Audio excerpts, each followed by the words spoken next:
Let's return now to federal politics. The federal government's aiming to close a loophole which allows sex workers to be funded under the National Disability Insurance Scheme.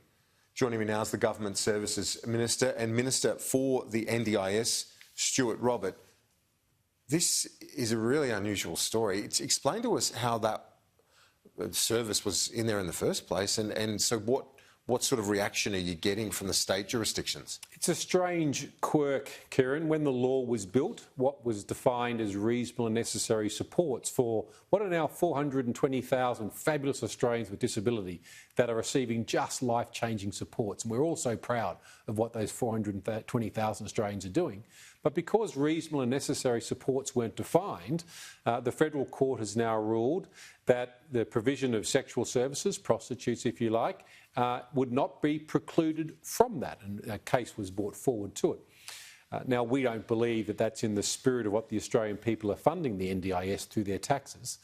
If you wish to use services such as that, Australians are free to do that, but to use their own money, either through their disability support pension or their own employment.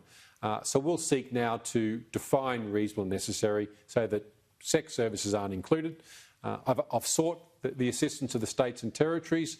The ACT has said that they will not assist us, and I need unanimity under the law, so therefore I have no choice now but to legislate. So to put legislation through the Parliament. That's right. That legal case that you referred to, it was in relation to a woman in her 40s with MS, and it was judged that sex therapy was reasonable within cost within the NDIS.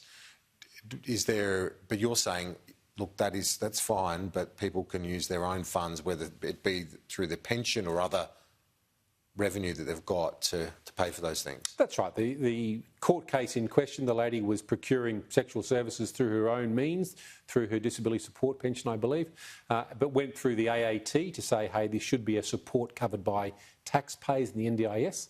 The AAT, the Administrative Appeals Tribunal, upheld that. The agency went to the federal court. The federal court said, well, the law doesn't say it can't.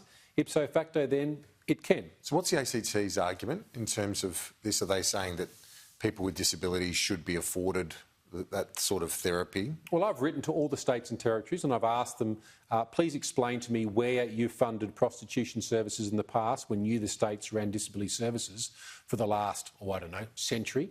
And I've heard crickets, they haven't responded. I've also asked them to assist me to change the rules, a legislative instrument, if you like.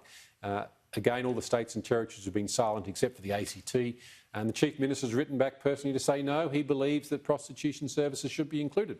Now, the federal government doesn't. We don't believe that the Australian people think that's a good use of taxpayers' money. Let's look at another area that you're focusing on at the moment, this idea of the digital identity for all Australians, and you're also looking at a data sharing and transparency bill. Yes. Explain in simple terms, if you can, what you're looking at doing there, because I think that there'd be some viewers, some Australians who'd be wondering what protections would be in place for this digital identity if it's shared across the board in terms of their privacy, for example. Right now, 2 million Australians have MyGov ID, which is a digital identity, a national first.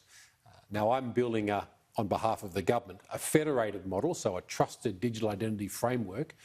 We'll have another act through the Parliament this year, all going well, that allows other digital identities to be created, so DigiID from Australia Post. FPOS is interested, so is Pharmacy for Pharmacy ID, but the idea of replicating a 100-point check in paper form like you do now at a bank or a telco, but doing that digitally with absolute and utter assurance, and you can get a pharmacy ID and you'll be able to use that seamlessly for government. We want to provide an easy access for services, so Australians can just go literally to one place in government and access the federal government services they need.